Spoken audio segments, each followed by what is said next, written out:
أعوذ بالله من الشيطان الرجيم. بسم الله الرحمن الرحيم. سورة أنزلناها وفرضناها وأنزلنا فيها آيات بينات لعلكم تذكرون. الزانية والزاني فاجلدوا كل واحد منهما 100 جلدة ولا تأخذكم بهما رأفة في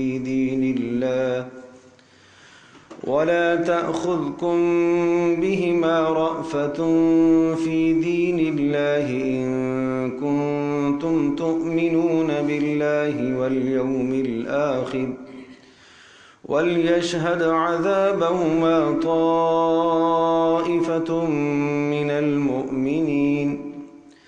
الزاني لا ينكح إلا زانية أو مشركة والزانية لا ينكحها إلا زان أو مشرك وحرم ذلك على المؤمنين. والذين يرمون المحصنات ثم لم يأتوا ب4 شهداء فاجلدوهم 80 جلدة ولا تقبلوا لهم شهادة أبدا وأولئك هم الفاسقون.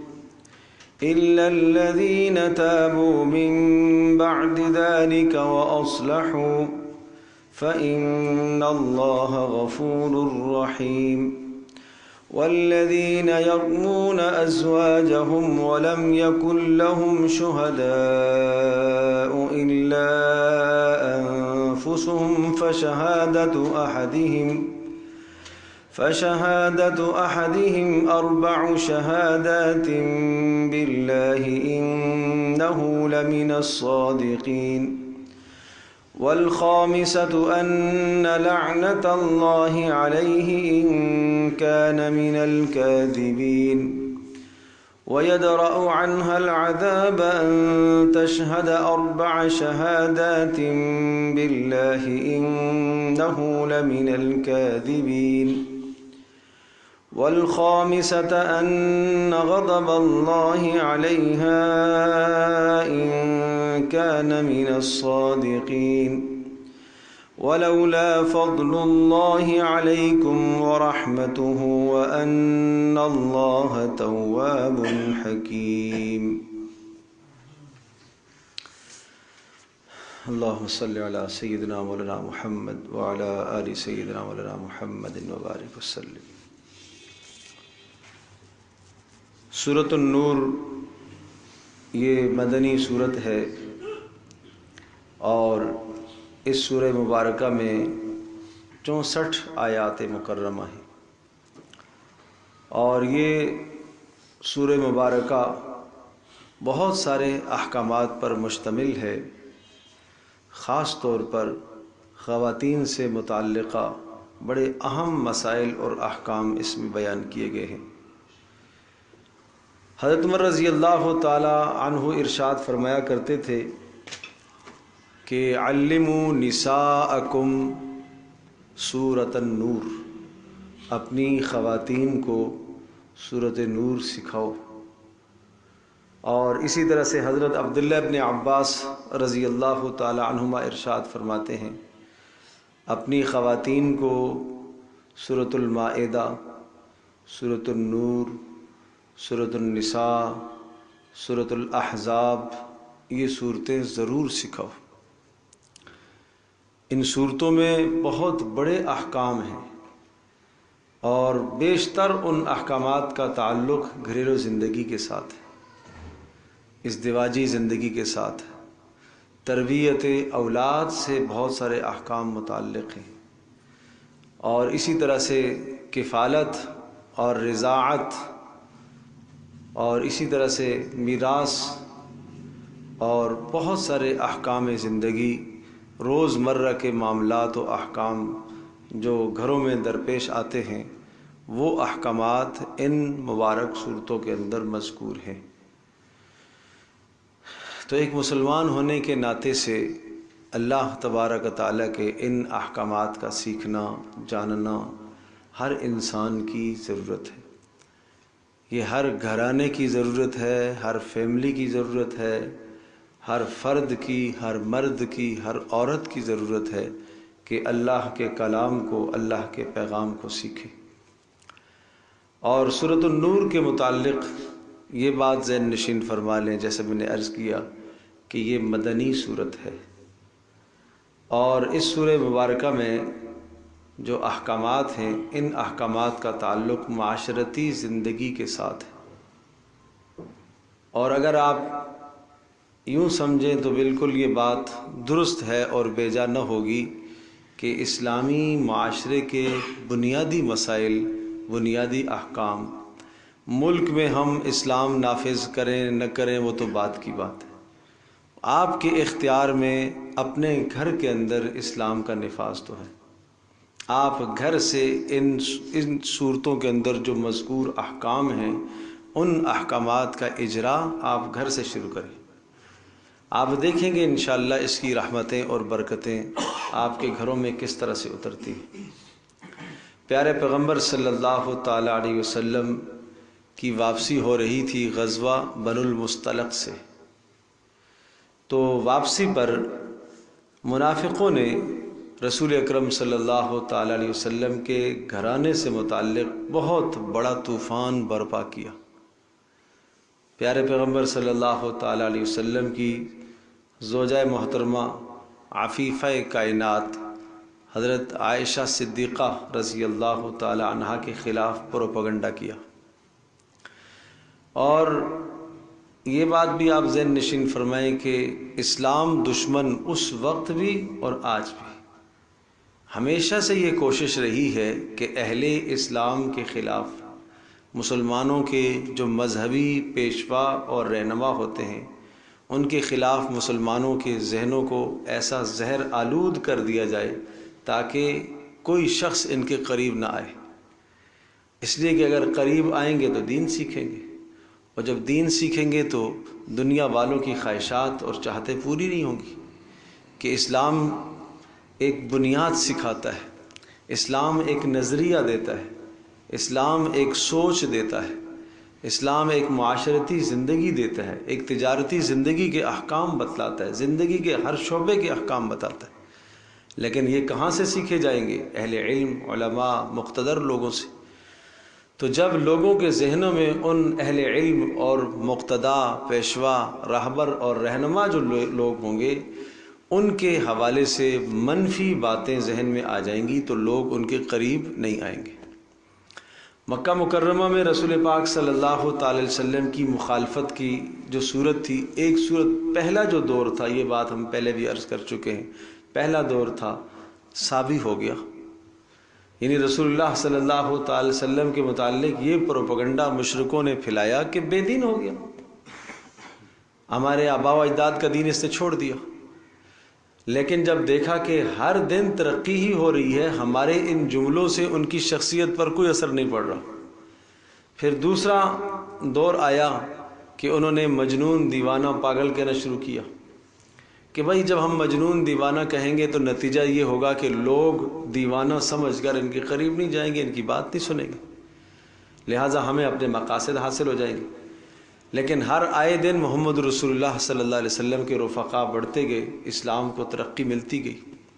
پھر تیسرا دور یہ آیا کہ اب ایسا کر لیتے ہیں کہ اس طرح سے تو کام نہیں بنا، زد و کوب کرو، مار پٹائی، جو اسلام لے آیا، جو کمزور تھا، جس کے پیچھے کنبہ قبیلہ نہیں تھا، تو اس کی تو پٹائی ہونا شروع ہو گئی کہ کسی طرح سے یہ پھر جائیں اپنے دین سے اور محمد صلی اللہ علیہ وسلم کا دامن چھوڑ دیں۔ لیکن جب یہ صورت بھی کارآمد ثابت نہیں ہوئی اور جان ہتھیلی پر رکھ کر صحابہ نے اپنے ایمان و اسلام اور اپنے دین کو بچایا، ایک ذرا ایمان پر آنچ نہیں آنے دی، جان چلی جائے تو چلی جائے، ایمان نہ چھوٹے۔ پھر اس کے بعد جلا وطن کرنے کی بات آئی، اور مکمل طور پر بائیکاٹ کی بات آئی، یہ سارے حربے مکہ کے اندر استعمال ہو چکے۔ بالآخر آخری حربہ اب یہ ہے کہ محمد رسول اللہ صلی اللہ تعالی وسلم کو معاذ اللہ ثم معاذ اللہ قتل کر دیا جائے۔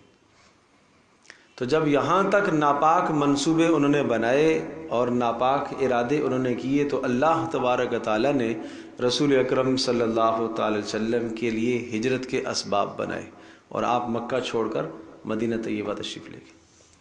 جب مدینہ طیبہ آپ تشریف لے گئے تو ابھی مشرکین کی، مکہ والوں کی، ان کی آنکھیں ٹھنڈی اس سے بھی نہیں ہوئی، اس لیے کہ مدینہ میں ہر دن ترقی ہو رہی ہے، اسلام میں اضافہ ہو رہا ہے، تعداد میں اضافہ ہو رہا ہے، اخلاق بہتر سے بہتر ہو رہے ہیں، عبادات بہتر سے بہتر ہو رہی ہیں، امن و امان قائم ہو گیا، باہمی محبتیں قائم ہو گئی ہیں، اور آمد و رفت جب دیکھی ایک دوسرے کے میل جل رہا تو اس کے نتیجے میں بہت ساری باتیں سمجھ میں آئیں کہ پہلے یہ کیسے تھے، اب کتنے اچھے ہو گئے۔ تو پھر بھی مشرکین کی کوشش، اب تھوڑا سا مدینہ کے اندر جو لوگ یہود آباد تھے ان کے ساتھ گٹھ جوڑ کر کے مسلمانوں کے خلاف ہر سازش کرنے کی کوشش کی۔ چنانچہ جنگ بدر کا معرکہ ہوا، پھر اس کے بعد احد کا معرکہ ہوا، پھر اس کے بعد احزاب کا معرکہ ہوا، یہ سارے کے سارے معرکے ہوتے رہے، اور بالآخر جب یہ یہود جو مدینہ کے اندر آباد تھے، اور پھر مدینہ میں کچھ ایسے لوگ تھے جو ظاہر میں اسلام ظاہر کر رہے تھے لیکن اندر کفر چھپائے ہوئے تھے، جن کو منافقین کہا جاتا ہے، وہ بڑے پروپیگنڈے کرتے تھے، تو وہ بھی جب دیکھ رہے ہیں کہ ہر دن ان کو ترقی مل رہی ہے، تو اب ایک صورت یہ سوچی گئی کہ محمد رسول اللہ صلی اللہ تعالی علیہ وسلم کی شخصیت پر تو اثر نہیں پڑ رہا، اتنے بلند کردار، اتنے بلند اخلاق کے مالک ہیں کہ جو کچھ کہو ان کی ذات پر کوئی اثر نہیں پڑتا، لہٰذا اب ان کے گھرانے پر حملہ کیا جائے۔ تو اس لیے حضرت عائشہ رضی اللہ تعالی عنہا کے خلاف پروپیگنڈے کیے، اور آگے دوسرے رکوع سے آگے جو دو رکوع آتے ہیں تفصیل کے ساتھ، وہ حضرت عائشہ رضی اللہ تعالی عنہا کی برات پر ہے کہ غزوہ بنو المصطلق سے واپسی ہو رہی تھی، اور حضرت عائشہ رضی اللہ تعالی عنہا اس غزوے میں پیارے پیغمبر صلی اللہ تعالی علیہ وسلم کے ساتھ تھیں، تو راستے میں ایک جگہ پر پڑاؤ ڈالا اور رکے، اور طریقہ کار اور ترتیب یہ ہوتی تھی کہ جہاں پڑاؤ ڈالتے تھے اور جب وہاں سے نکلنے کی بات آتی تو رسول پاک صلی اللہ تعالی وسلم کی زوجہ محترمہ جو بھی ساتھ ہوتی یا دیگر جو خواتین ہوتی، تو عام طور پر ازواج یا خواتین کو ہودج میں بٹھا دیا جاتا تھا، یہ اونٹ کے اوپر ایک ڈبہ نما، ڈولی نما ایک بنا لیا کرتے تھے، اور اس کے اندر خواتین بیٹھ جایا کرتی تھی، تو اس میں پردہ بھی ہوتا تھا، اور وہ اس طرح سے کہ جب اونٹ روکتے یا ٹھہرتے تو اس کو اتار کے نیچے رکھ دیتے، اور جب جانے کی بات آتی تو واپس اونٹ کے اوپر باندھ دیتے۔ اس کا اپنا بھی اچھا خاصا وزن ہوتا ہے، اور پھر ایسا آدمی کہ جس کا وزن کم ہو تو بسا اوقات محسوس بھی نہیں ہوتا کہ اس کے اندر کوئی ہے یا نہیں ہے۔ تو صحابہ کرام رضی اللہ عنہم اجمعین نے یہ سمجھا کہ حضرت عائشہ رضی اللہ تعالی عنہا بیچ میں موجود ہیں، انہوں نے اوپر اونٹ کے اوپر اس ہودج کو رکھ دیا، جبکہ عائشہ رضی اللہ تعالی عنہا اپنی تفصیل، اپنی بات خود بیان فرماتی ہیں کہ میں اس میں موجود نہیں تھی، میں حاجت کے لیے گئی اور میرا ہار ٹوٹ گیا، اس کی تلاش میں قدر تاخیر ہو گئی۔ جب میں پہنچی تو قافلہ جا چکا تھا، جب قافلہ جا چکا تھا میں نے دیکھا تو مجھے یہ یقین ہو گیا کہ پیارے پیغمبر صلی اللہ تعالی علیہ وسلم واپس کسی کو بھیجیں گے یا خود تشریف لائیں گے، میں یہاں ہی بیٹھ جاؤں، یہی عقل مندی، دانش مندی کا تقاضا ہے، وہاں ہی بیٹھ گئی۔ ایک صحابی تھے حضرت صفوان بن معطل رضی اللہ تعالی عنہ، انہیں رسول پاک صلی اللہ تعالی وسلم نے مقرر اور متعین فرمایا تھا کہ اگر کسی کا کوئی سامان رہ جائے تو تم پیچھے پیچھے آیا کرنا، کہ جب قافلہ یہاں سے جا چکا ہو تو کسی کا کوئی سامان رہ گیا ہو تو وہ لے آنا۔ چنانچہ یہ پیچھے سے آئے تو انہوں نے دیکھا کہ کوئی سویا ہوا ہے، چادر تانے ہوئے، تو قریب پہنچے تو حضرت عائشہ رضی اللہ تعالی عنہا کو پہچان لیا، پردے سے پہلے دیکھا تھا، تو فوری کہا انا للہ و انا الیہ راجعون۔ حضرت عائشہ رضی اللہ تعالی عنہ فرماتی ہیں اس کے سوا کوئی بات انہوں نے مجھ سے نہیں کی، اور آ کے اونٹ بٹھا دیا اور میں اونٹ پر سوار ہو گئی اور وہ آگے آگے نکیل لے کے چلنے لگی۔ ادھر پیارے پیغمبر صلی اللہ علیہ وسلم کے پاس جب پہنچا دیا تو منافقوں نے ایک بہتان کھڑا کر دیا کہ دیکھو نبی کی بیوی اور کسی غیر محرم کے ساتھ، بہت بڑا بہتان۔ اور اس قسم کے الزامات پہلے بھی دے چکے تھے، جیسے سورہ احزاب کے اندر تذکرہ ہے کہ پیارے پیغمبر صلی اللہ تعالی علیہ وسلم نے حضرت زید بن حارثہ رضی اللہ تعالی عنہ کا نکاح زینب بنت جہش سے کرایا تھا، اور زینب بنت جہش کو زید بن حارثہ نے طلاق دی، اور یہ اللہ کی مرضی اور منشا تھی کہ ایسا ہی ہو، کیونکہ اس رسم کا خاتمہ کرنا تھا جو وہاں رسم بہت اہمیت کے ساتھ رائج تھی۔ وہ کیا رسم تھی کہ کوئی کسی کو منہ بولا بیٹا اگر قرار دیتا تو اس کو حقیقی بیٹا سمجھا جاتا، میراث میں بھی شریک کیا جاتا تھا۔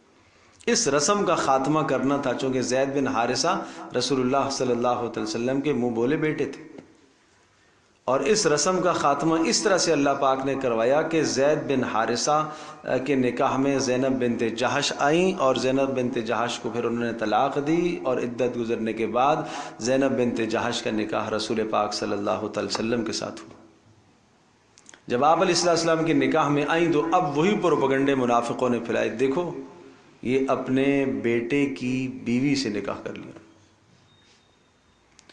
تو قرآن کہہ چکا تھا کہ نہیں، یہ تمہاری زبان کے الفاظ ہیں، یہ حقیقی بیٹا نہیں ہے، اور اس رسم کا خاتمہ کرنا تھا اللہ پاک نے، اس لیے ایسا انتظام ہوا۔ اور آج یہ دوسری کیفیت اور دوسرا سخت حملہ تھا پیارے پیغمبر صلی اللہ علیہ وسلم کی عزت اور آپ کے گھرانے پر۔ اس طرح سے منافقوں نے پروپیگنڈے کرنا شروع کر دیے اور باتیں پھیلنا شروع ہو گئی۔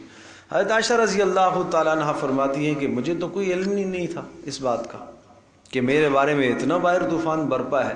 البتہ میں گھر میں آتی، پیارے پیغمبر صلی اللہ علیہ وسلم جب گھر میں تشریف لاتے، میں گھر میں ہوتی، تو آپ علیہ السلام جس طرح سے پہلے بہت زیادہ خوش طبعی سے پوچھا کرتے تھے اس طرح سے نہیں پوچھتے تھے۔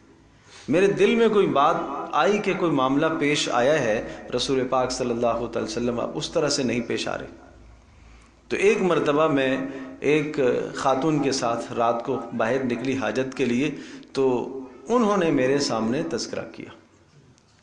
جب انہوں نے میرے سامنے تذکرہ کیا تو تذکرہ کیا کرنا تھا، میرے تو پاؤں سے زمین ہی نکل گئی، اچھا اتنا بڑا طوفان۔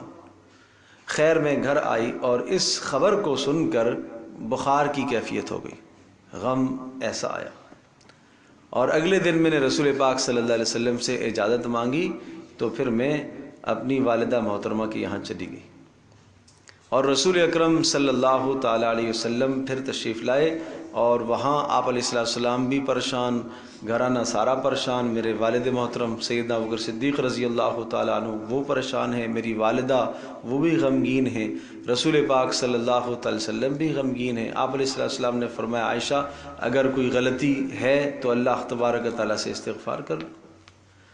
تو کہا مجھے اور اس بات پر اور صدمہ ہوا اور دکھ لگا، تو اب میں نے اللہ پاک کی طرف رجوع کرنا چاہا اور وضو کیا اور ایک کنارے میں چلی گئی کہ میں اپنے رب ہی سے درخواست کروں، لیکن مجھے یہ نہیں خیال تھا کہ اللہ پاک میرے بارے میں قرآن نازل کرے گا۔ میرا یہ خیال تھا اور اللہ سے یہ مانگ رہی تھی کہ اللہ میرے حوالے سے اللہ کے رسول صلی اللہ علیہ وسلم کے دل میں کچھ بات ڈال دیجیے۔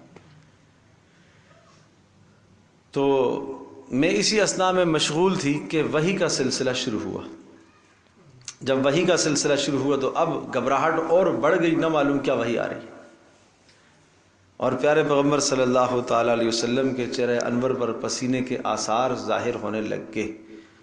اور جب وحی کا سلسلہ ختم ہوا تو رسول پاک صلی اللہ علیہ وسلم نے ان آیات کو پڑھا، ان الذین جاءوا بالافک عصبۃ منکم، یہ سورۃ النور کا جو دوسرا رکوع ہے، کہ یہ سب بڑا بہتان ہے جو رسول اکرم صلی اللہ علیہ وسلم کے گھرانے پر ڈالا گیا۔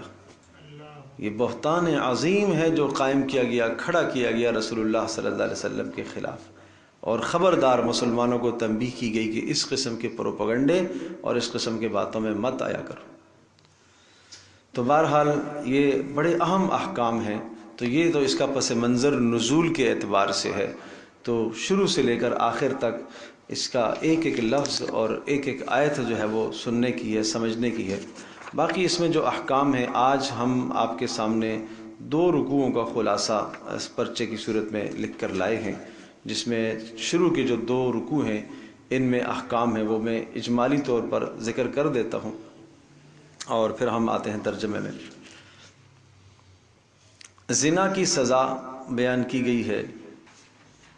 اب اس سورہ مبارکہ کی پہلی آیت پر آپ غور فرمائیں، آپ انداز دیکھیے، قرآن مقدس کی 114 صورتوں میں سے کسی صورت میں یہ انداز نہیں ہے۔ پہلے قرآن کے الفاظ کو دیکھیں، جب پرچہ میں کہوں گا پھر آپ اسے دیکھیے گا۔ تو یہ جو انداز آیا ہے یہ کسی صورت میں اس انداز سے صورت کا آغاز نہیں ہوتا۔ دیکھیے، سورۃ انزلناہا، یہ ایک صورت ہے جس کو ہم نے اتارا ہے۔ کسی بھی صورت کے آغاز میں ایسا لفظ نہیں آیا۔ سورۃ انزلناہا، یہ ایک صورت ہے جسے ہم نے نازل کیا ہے، ہم نے اسے اتارا ہے۔ وفرضناہا، اور ہم نے اس کے احکام کو لازم کیا ہے۔ مانا کوئی گنجائش چھوٹ کی نہیں ہے کہ کرو تو کرو اور نہ کرو تو نہ کرو، نہیں، فرضناہا، فرض سمجھتے ہیں نا، لازمی۔ اور وَأَنزَلْنَا فِيهَا آیَاتٍ، اور اس میں ہم نے اتاری ہیں ایسی آیات بینات جو واضح ہیں۔ ایسا نہیں ہے کہ اس میں کوئی ابہام ہو، کوئی پوشیدگی ہو، کوئی پیچیدگی ہو، کوئی فلسفہ ہو، نہیں، صاف صاف کھلی آیات۔ اور یہ کیوں؟ حکمت کیا ہے اتارنے کی؟ لعلکم تذکرون، تاکہ تم خوب سمجھ حاصل کرو، تاکہ تم نصیحت حاصل کرو، تاکہ تمہیں سمجھ میں آئے اللہ تبارک و تعالیٰ کے احکامات کی پیروی کرنا یہ تمہارے دلوں میں بیٹھے۔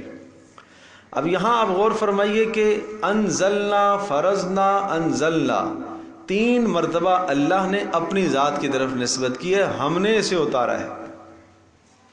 تو جب اللہ کہہ رہا ہے ہم نے اتارا ہے تو اس کا ایک ایک حکم وہ حکمت سے خالی نہیں ہے، حکمت اور دانائی سے بھرا ہوا حکم ہے، اس لیے کہ اللہ تو حکمت والی ذات ہے۔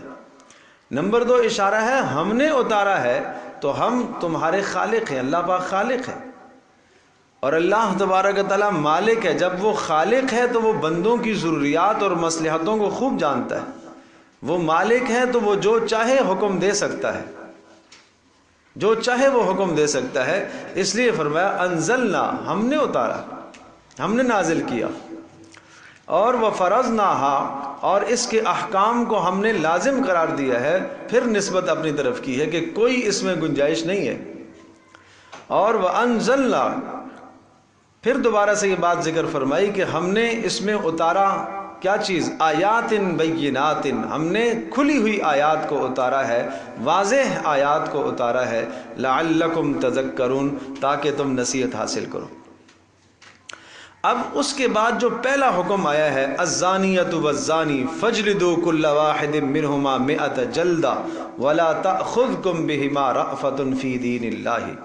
الزانیۃ، زنا کرنے والی عورت، والزانی، اور زنا کرنے والا مرد، فاجلدوا کل واحد منہما 100 جلدہ، فاجلدوا، مارو، کل واحد، ان دونوں میں سے ہر ایک کو، 100 جلدہ، 100 کوڑے، اگر وہ غیر شادی شدہ ہے تو۔ ولا تأخذکم، ساتھ دوسرا حکم، تمہیں نہ پکڑے، بہما، ان دونوں سے متعلق، رأفۃ، کوئی نرمی، یعنی تمہیں کوئی نرمی نہ آئے، فی دین اللہ، اللہ کے دین میں، ان کنتم تؤمنون باللہ والیوم الآخر، اگر تم ایمان رکھتے ہو اللہ پر اور یوم آخرت پر۔ وَلْيَشْهَدْ عَذَابَهُمَا طَائِفَةٌ مِّنَ الْمُؤْمِنِينَ، اور چاہیے کہ حاضر رہے ان کی سزا کے وقت، طَائِفَةٌ مِّنَ الْمُؤْمِنِينَ، ایمان والوں کا ایک گروہ، ایمان والوں کی ایک جماعت وہاں حاضر رہے۔ حضرت عمر رضی اللہ تعالی عنہ ارشاد فرماتے ہیں کہ، اور خط لکھا اپنے عمال کو، اپنے گورنروں کو یہ خط لکھا کہ رسول پاک صلی اللہ تعالی علیہ وسلم کے زمانے میں آیت رجم کی آیت بھی ہم پڑھتے تھے، اور پیارے پیغمبر صلی اللہ تعالی وسلم نے اس کو نافذ فرمایا، اس حکم کو نافذ فرمایا، اور یہ اللہ کا حکم ہے کہ اگر زنا کرنے والے شادی شدہ ہوں، وہ جوڑا شادی شدہ ہو، تو پھر تو ان کو رجم کر دیا جائے گا، اور اگر وہ غیر شادی شدہ ہے تو پھر انہیں 100 کوڑے لگائے جائیں گے۔ پیارے پیغمبر صلی اللہ علیہ وسلم کے سامنے اسی قسم کا ایک واقعہ اور بھی آیا کہ ایک شخص نے ایک عورت کے ساتھ زنا کیا، تو انہیں جب رسول اللہ صلی اللہ علیہ وسلم کی خدمت میں لایا گیا تو آپ نے فرمایا کہ میں تمہارے درمیان میں کتاب اللہ کے ذریعے سے فیصلہ کروں گا، اللہ کی کتاب سے فیصلہ کروں گا۔ چنانچہ اللہ کی کتاب سے یہ فیصلہ ہوا کہ ان میں سے جو لڑکا تھا یعنی زنا کرنے والا وہ غیر شادی شدہ تھا، اس کو 100 کوڑے لگانے کا حکم دیا، اور جو عورت تھی وہ شادی شدہ تھی، ان کو رجم کرنے کا حکم دیا۔ تو آپ علیہ الصلوۃ والسلام کے فیصلے سے جو آپ نے جملہ ارشاد فرمایا کہ میں تمہارے درمیان میں کتاب اللہ کے ذریعے سے فیصلہ کروں گا، اب کتاب اللہ کے ذریعے سے فیصلہ کروں گا تو کیا ہوا کہ جو زنا کرنے والا یعنی جو غیر شادی شدہ تھا تو اس کو آپ نے کوڑے لگائے، اور خاتون شادی شدہ تھی تو اس کو آپ نے رجم کرنے کا حکم دیا۔ رجم کرنے کا معنی پتھر مار مار کر سنسار کر دینا، جان سے ختم کرنا، یہ ہے۔ شادی شدہ ہے تو اس کو رجم کیا جائے گا۔ پھر اس میں کوئی شک نہیں، یہ سزا بہت شدید ترین سزا ہے، سخت سزا ہے۔ 100 کوڑوں کی سزا بھی سخت، اور اسی طرح سے رجم کی سزا بھی سخت۔ لیکن یہ بات ذہن نشین فرمائیے گا کہ جہاں سخت سزا ہے وہاں شرائط بھی بڑے سخت ہیں، شرائط بھی بڑے کڑے ہیں۔ شرائط کس قسم کے ہیں؟ چنانچہ اس وقت تک حد ثابت نہیں ہوگی، رجم نہیں کیا جائے گا کسی کو یا کوڑے نہیں لگائے جائیں گے جب تک وہ 4 مرتبہ از خود اقرار نہ کرے، اور 4 مرتبہ جو اقرار کرے گا وہ بھی صاف صاف اقرار کرے گا، یا 4 گواہ اس پر موجود نہ ہوں، اور 4 گواہ بھی ہلکے گواہ نہیں، نیک عادل مضبوط گواہ چاہیے، اور 4 گواہ بھی صاف صاف اظہار کریں گے کہ ہم نے یہ جرم ہوتا دیکھا۔ اگر ان 4 گواہوں میں سے کوئی ایک شخص یہ کہہ دے کہ ہم نے مشتبہ حالت میں دیکھا، حد نہیں لگے گی۔ اب میں ایک واقعہ سناتا ہوں۔ رسول اکرم صلی اللہ تعالی علیہ وسلم نے حد کس طرح سے نافذ کی، اقرار پر کیسے نافذ کی۔ ایک شخص آئے ماعز اسلمی رسول اکرم صلی اللہ تعالی علیہ وسلم کی خدمت میں، اور انہوں نے اپنے جرم کا اعتراف کیا۔ رسول اکرم صلی اللہ تعالی علیہ وسلم نے ایک مرتبہ جب انہوں نے اقرار کیا کہ اے اللہ کے رسول مجھ سے یہ جرم ہوا، آپ نے فرمایا ویحک فاستغفر اللہ وتب علیہ، کیا کہہ رہے ہو، استغفار کرو، توبہ کر لو۔ پھر پیارے پیغمبر صلی اللہ علیہ وسلم نے چہرہ پھیر دیا، دوسری طرف سے آئے، پھر کہا اللہ کے رسول مجھ سے جرم ہوا، طاہرنی یا رسول اللہ، اللہ کے رسول آپ مجھے پاک کیجیے، یعنی میرے اوپر حد جاری کیجیے۔ ایک شخص اپنے آپ کو حد کے لیے پیش کر رہا ہے، آخرت کا خوف اسے دامن گیر ہے۔ محمد الرسول اللہ صلی اللہ تعالی علیہ وسلم کی صحبت کی برکت سے، آپ کی تربیت کے نتیجے میں آخرت کا ڈر اسے اتنا ہے۔ پھر رسول اللہ صلی اللہ علیہ وسلم نے دوسری مرتبہ یہ جملہ ارشاد فرمایا، پھر تیسری بار وہ آ کے کہنے لگا اللہ کے رسول مجھ سے جرم ہوا، مجھے پاک کیجیے، پھر آپ نے وہی جملہ ارشاد فرمایا۔ پھر چوتھی مرتبہ اس نے کہا، ہاں تیسری مرتبہ جب ہو گئی بات تو ابوبکر صدیق رضی اللہ تعالی عنہ نے اسے متنبہ فرمایا، کہا سن لو، اگر چوتھی بار اقرار تو نے کیا تو اس کے بعد حد لگے گی، پھر خلاصی نہیں ہے۔ اس نے پھر اقرار کیا، چوتھی بار بھی اقرار کر لیا۔ اب سنیے گا رسول اکرم صلی اللہ تعالی علیہ وسلم نے کس طرح سے اس جرم کی تحقیق کس طرح سے کی، آپ الفاظ پہ غور کیجیے۔ آپ علیہ الصلوۃ والسلام نے فرمایا، پہلا اس نے ایک خود اقرار کیا، نمبر 2 ابوبکر صدیق نے متنبہ فرمایا کہ دیکھ لو اس کے بعد خلاصے نہیں ہوگی، نمبر 3 رسول اللہ نے یہ جملے ارشاد فرمائے لعلک قبلتھا، کہیں ایسا تو نہیں ہے صرف بوس و کنار کیا اور اس کو تو نے زنا سمجھو، یا کہیں ایسا تو نہیں ہے نظر تھا یا آپ نے دیکھا ہو اس کو، یا کوئی آپ نے چھیڑ چھاڑ کی اور اس کو آپ جرم سمجھ رہے ہو، ہے تو جرم ہے لیکن حد والا جرم سمجھ رہے ہو۔ ان کا نہیں اللہ کے رسول مجھ سے جرم ہوا، گناہ ہوا۔ پھر آپ علیہ السلام نے جو چوتھا جملہ پوچھا، کیا تو ہم بستر ہوا اس کے ساتھ؟ اس نے کہا جی۔ پھر آپ علیہ السلام نے فرمایا جامعتا، 5واں لفظ کہ کیا تو نے جماع کیا ہے؟ اس نے کہا جی۔ پھر آپ علیہ الصلوۃ والسلام نے صریح زنا کا لفظ پوچھا، کیا تو نے زنا کیا ہے؟ صریح لفظ پوچھا۔ اللہ اکبر، ان الفاظ پر غور کیجیے گا۔ تو اس نے کہا ہاں ہاں بالکل ایسا ہی ہے، مجھ سے جرم ہوا۔ پھر آپ علیہ السلام نے پھر مزید پوچھا، وضاحت دیکھیے، میں بات یہ عرض کر رہا ہوں کہ جرم کی سزا سخت ہے، لیکن آپ دیکھیے اس جرم کے ثبوت کے لیے کس قدر آپ نے تحقیق سے کام لیا۔ کسی بھی جگہ پر اگر وہ ذرا سا نرم پہلو اختیار کر لیتا تو حد ساقط ہو جاتی، حد نہ ہوتی اسے۔ پھر آپ علیہ السلام نے یہ جملہ ارشاد فرمایا کہ کیا ایسا ہوا کہ تیرا عضو اس میں غائب ہوا؟ جی اللہ کے رسول، اتنی صراحت۔ پھر یہاں تک کہ کیا ایسا ہوا جس طرح سے سلائی سرما دانے میں ہوتی ہے ایسا ہوا؟ جیسے کہ رسی جو ہے وہ کنویں کے اندر جاتی ہے ایسا ہوا؟ ان کا ہاں اللہ کے رسول۔ پھر آپ نے پوچھا کیا تم زنا جانتے ہو؟ کہیں ایسا تو نہیں ہے تو کسی اور شے کو زنا سمجھ بیٹھا ہو؟ اس نے کہا اللہ کے رسول وہی کام جو شوہر اپنی بیوی سے حلال طریقے سے کرتا ہے وہ میں نے حرام طریقے سے کیا۔ اب اگلی بات سنیے، پیارے پیغمبر صلی اللہ علیہ وسلم نے پھر پوچھا کہ کیا تو نے شراب تو نہیں پی ہوئی ہے کہ کوئی اس قسم کی باتیں کر رہا ہو؟ ایک شخص اٹھا اور انہوں نے کہ منہ سونگھ لیا کہ کہیں شراب کی بو نہیں آ رہی۔ اللہ اکبر، اللہ اکبر۔ اور پھر آپ نے رفقا سے کہا، اپنے ساتھیوں سے، کہ یہ جب آ رہا تھا تو اس کو پیچھے ہی کر دیتے، یہ میرے پاس نہ آتا، اس لیے کہ میرے پاس اقرار کرنے کے بعد اب خلاصے کی کوئی صورت نہیں۔ جب یہ سارے شواہد اور یہ سارے اقرار اس کی زبان سے آپ نے سن لیے تو پھر رسول اللہ صلی اللہ تعالی علیہ وسلم نے صحابہ کو حکم دیا اسے لے جاؤ رجم کر دو، چونکہ شادی شدہ تھا، رجم کر دو، پتھر مار کے ہلاک کر دو۔ اب لے گئے اسے، صحابہ لے گئے، اور جب سنسار کرنا شروع کیا تو ظاہر ہے پتھر جب پڑنے شروع کیے جسم پر لگے، دائیں بائیں بھاگا، کبھی ادھر کبھی ادھر کبھی ادھر۔ اللہ اکبر۔ یہ سب کچھ کس لیے کر رہے ہیں؟ جہنم کی آگ سے بچنے کے لیے، آخرت کے عذاب سے بچنے کے لیے، کہ یہاں سزا ہو جائے آخرت کی سزا سے بچ جاؤں، اس لیے کہ وہ دردناک سزا ہے، وہ برداشت نہیں ہو سکے گی۔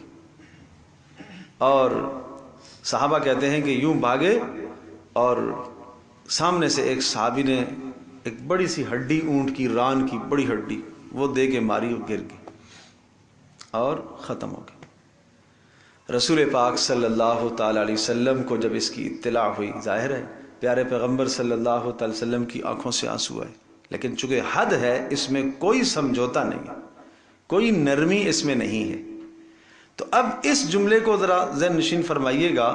آپ نے فرمایا جب وہ بھاگا تھا تو تم نے چھوڑ اس کو کیوں نہ دیا؟ شاید وہ کسی جگہ پر اپنے اقرار سے رجوع کر لیتا، یعنی اگر وہ یوں کہتا کہ نہیں میں نے جھوٹ بولا، میں نے غلط بیانی کی ہے، تو جان چھوٹ جاتی اس کی، باقی معاملہ اس کا اور اس کے رب کے درمیان کا ہوتا۔ اگر وہ یوں بول دیتا کہ مجھ سے غلطی ہو گئی ہے اقرار کرنے میں، نہیں ایسا نہیں تھا۔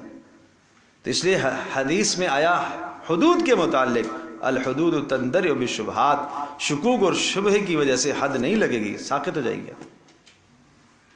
اور پھر اسی اثنا میں ان کے خون کے فوارے جب اٹھے تو کسی کے بدن پر پڑے تو کسی نے اس خون کو ذرا ناپسندیدہ سمجھا۔ آپ علیہ الصلوۃ والسلام کو اس کی بھی اطلاع ہوئی تو آپ نے ارشاد فرمایا تمہیں نہیں معلوم اس کی ایسی توبہ تھی کہ اگر یہ توبہ پورے مدینے والوں پر تقسیم کر دی جاتی تو سب کے گناہ معاف ہو جاتے۔ میرے عزیز دوستوں اور بزرگوں، یہ ہیں صحابہ رضی اللہ عنہم اجمعین۔ ان کا معیار حق ہونا یہ ہے کہ جرم ہوا اس وقت تک چین نہیں آیا جب تک اپنے آپ کو ختم نہ کرایا۔ یہ خوف دیکھا، اللہ تبارک و تعالیٰ کا ڈر اور اللہ کا خوف اور اللہ کی محبت دل میں ایسی ہے کہ اللہ ناراض نہ ہو جائے، اس دنیا کے اندر جو حد لگتی ہے، جو سزا نافذ ہوتی ہے ہو جائے، آخرت کی سزا سے میں بچ جاؤں، آخرت میں میری ذلت اور رسوائی نہ ہو۔ اسی طرح سے ایک عورت کا قصہ ہے، امرأ غامدیہ، اس کا واقعہ ہے. وہ بھی آئی اللہ کے رسول مجھ سے جرم ہوا ہے، اقرار کیا اس نے. اب اس کے پاس چونکہ ایک تو اقرار ہے اور اقرار کے ساتھ ساتھ حمل بھی ہے، اور اس نے اس کا بھی اظہار کیا کہ یہ حرام کا ہے. تو آپ علیہ السلام نے پہلے وہاں پر بھی وہی جملے کہے کہ استغفر اللہ، اللہ سے استغفار کرو. کہا نہیں اللہ کے رسول مجھے پاک کیجیے. جب 4 مرتبہ اس نے اقرار کیا تو پھر آپ علیہ السلام نے فرمایا کہ اس بچے کا کیا ہوگا، جاؤ جب یہ پیدا ہو جائے پھر آنا. کوئی انٹری آپ نے نہیں کی، کہاں سے آئی ہے، کہاں سے آئی ہے، کس خاندان سے آئی ہے، پتہ نہیں دوبارہ واپس آئے نہ آئے. تو دوبارہ اسے لانے والی چیز کیا ہے؟ اللہ کا ڈر، ایمان. تو دوبارہ جب بچہ پیدا ہوا پھر آئی اور پھر آ کر گا. پھر آپ نے فرمایا اب اس کی تربیت کون کرے گا، اسے دودھ کون پلائے گا. اور ایک روایت میں یوں بھی آیا ہے کہ پھر واپس چلی گئی.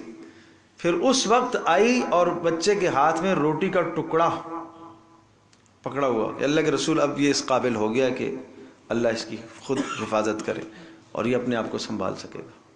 پھر آپ علیہ السلام نے اس پر بھی حد کو جاری فرمایا. کسی بھی معاملے میں رسول پاک صلی اللہ تعالی علیہ وسلم نے نرمی سے کام نہیں دی، کیونکہ حدود ہے، حدود میں کوئی سمجھوتا نہیں. قصاص میں اگر مقتول کے ورثاء درگزر کر دیں تو ٹھیک ہے، قصاص معاف ہو جائے گا. دیت پر راضی ہو جائیں ٹھیک ہے، بات بن جائے گی. کسی کے اعضاء کسی نے کاٹ دیے، ہاتھ کاٹ دیا تو ہاتھ کے بدلے میں ہاتھ کٹے گا، لیکن جس کا ہاتھ کٹ گیا اگر وہ کہے میں معاف کرتا ہوں معافی ہو جائے گی. لیکن یہاں کسی کے گھرانے پر کسی نے حملہ کیا اور بدکاری کے اندر اگر کوئی مبتلا ہوا، گو کہ وہ معاف کر دے تب بھی یہاں معافی نہیں ہے. اس میں کوئی کسی قسم کا سمجھوتا نہیں. لیکن شرائط بھی اتنی کڑی ہیں، سخت شرائط ہیں، حد جاری کرنے کے شرائط بھی بڑے سخت ترین ہیں. جیسے سزا سخت ہے اسی طرح سے شرائط بھی سخت ہے. اور 4 اگر یہ تو اقرار ہے، 4 بار اقرار کرنا، اگر 4 اقرار نہیں ہوئے 4 بار تو 4 گواہ ہونے چاہیے. اور گواہوں کو بھی سمجھایا گیا کہ دیکھو گواہی دینی ہے اسی طرح سے جو وہ الفاظ تھے کہ اس طرح سے گواہی دو گے کہ جس طرح سے سلائی سرما دانی کے اندر ہوتی ہے، یہ گواہی دو گے. کوئی یہ کہے گا کہ مشتبہ حال میں پکڑا گیا، نہیں، اس پر حد نہیں لگے گی. یہاں تک کہ پھر گواہی دینے والوں کو سمجھایا کہ خیال کرنا اگر تم جھوٹے ثابت ہوگے تو تمہیں 80 کوڑے مارے جائیں گے. یہ احکام اتنے شدید اور سخت اس لیے کہ اسلامی معاشرے کے اندر کسی کی عزت کتنی مقدس چیز ہے. ایک پاک دامن عورت کی عزت کتنی مقدس چیز ہے کہ کسی پر کوئی جھوٹا الزام قائم کر کے اس کو بدنام کرنے کی کوشش کرے، اس کو بھی سخت ترین سزا دی جائے گی. اور پھر یہ سزا اتنی سخت کیوں ہے اس کو ذرا ذہن نشین فرمائیے. اب جو پرچہ ہے آپ اس کو ذرا دیکھیے ایک نظر سے، میں آپ کو دوسری طرف دیکھیے جہاں لکھا ہے انسداد زنا کی حدود. نظر آ رہا ہے؟ اب آپ ذرا میری طرف دیکھیں، میں سمجھاتا ہوں. یہ سخت شرط اتنی سخت سزا کیوں ہے؟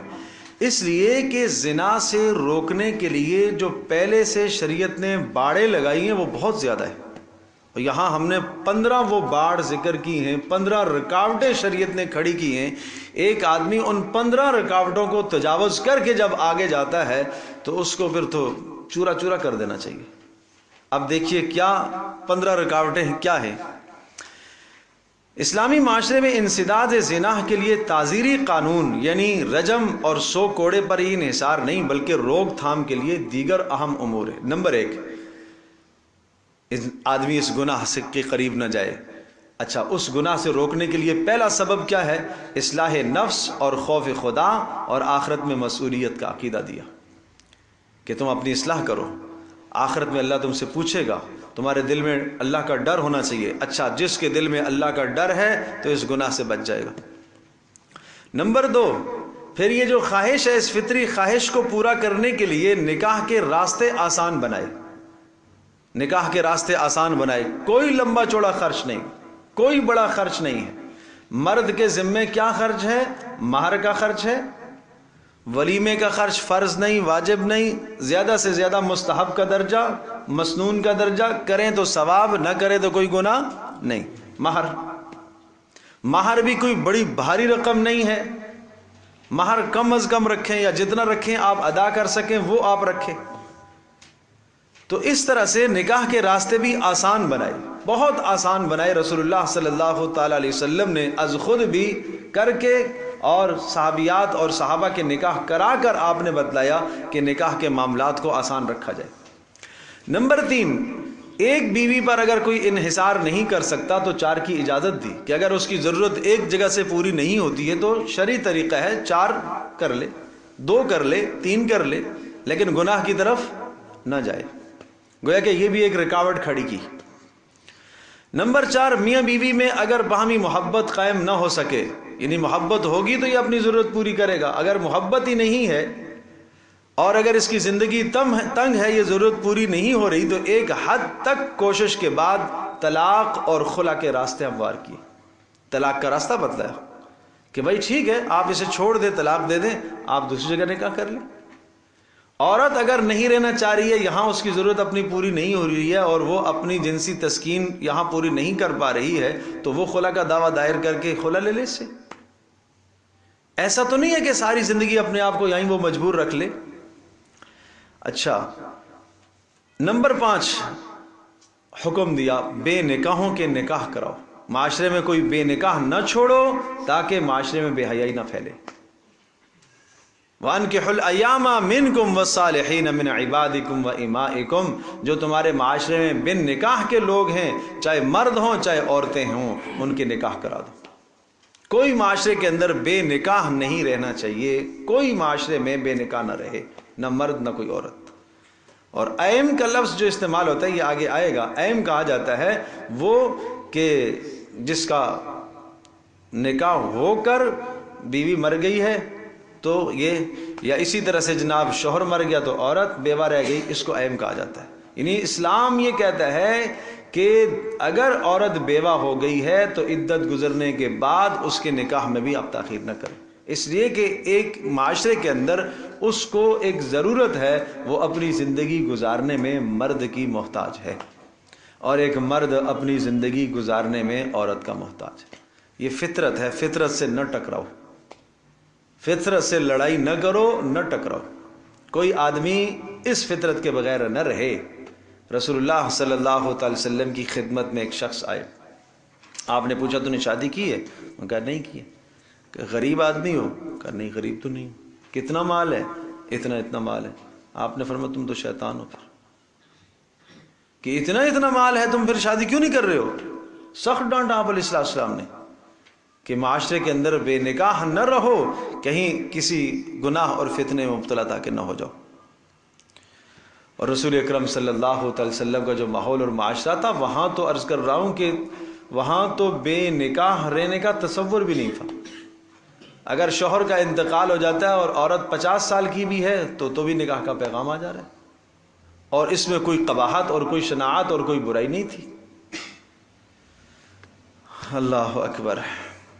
اب حضرت عمر رضی اللہ تعالی عنہ، حضرت حفصہ رضی اللہ تعالی عنہ بیوہ ہو گئیں تو حضرت عمر رضی اللہ تعالیٰ عنہ خود پیغام لے کر سیدنا ابوبکر صدیق کے پاس پہنچتے ہیں، حضرت عثمان کے پاس پہنچتے ہیں کہ میری بیٹی جو ہے وہ بیوہ ہو گئی ہے، اگر آپ کو نکاح کی رغبت ہے تو نکاح کرا دو۔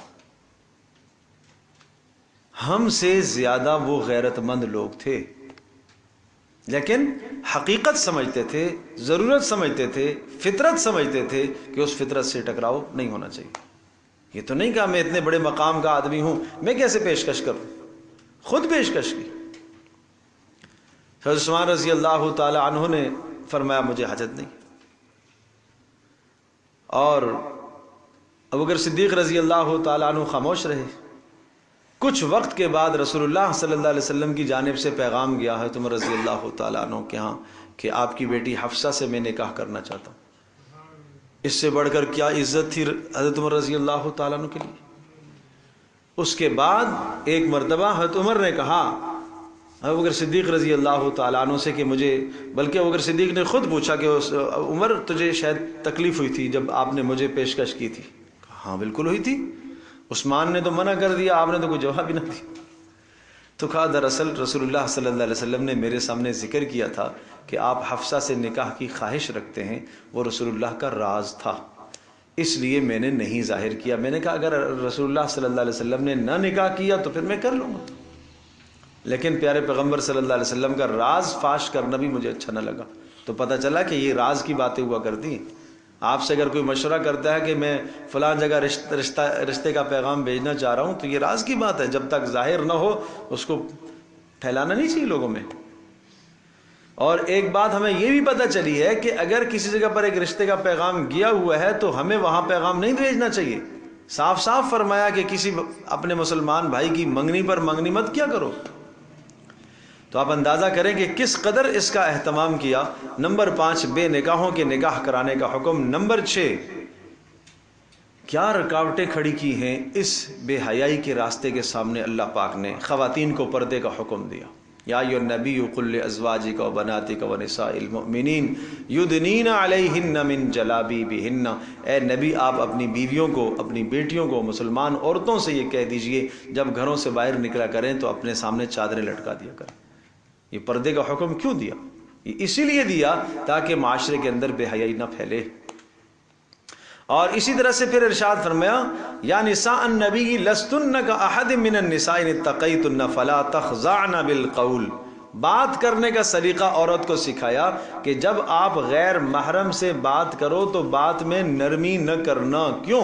فیطمع الذی فی قلبہ مرض، کہیں ایسا نہ ہو کہ جس سے تم بات کر رہی ہو اس کے دل میں کوئی برائی پیدا ہو جائے، تمہاری نرمی سے، تمہارے اس نرم پن سے کہیں اس کے دل میں کوئی برائی نہ پیدا ہو جائے۔ یہاں شریعت نے رکاوٹ کھڑی کی ہے، بات کے سامنے رکاوٹ کھڑی کی ہے۔ ضرورت کے تحت تم بات کر سکتی ہو غیر محرموں سے، یہ کھلکھلا کر اور ہنس کر اور ہنسی اور مذاق کی باتیں کرنا، وہ عورت جو غیر محرم کے ساتھ ہنسی اور مذاق سے بات کرے تو جائز ہی نہیں۔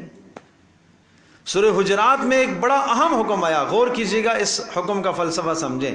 لا یسخر قوم من قوم، کوئی قوم، کوئی مردوں کی جماعت کسی مردوں کی جماعت کا مذاق نہ اڑائے، کوئی عورتوں کی جماعت کسی عورتوں کی جماعت کا مذاق نہ اڑائے۔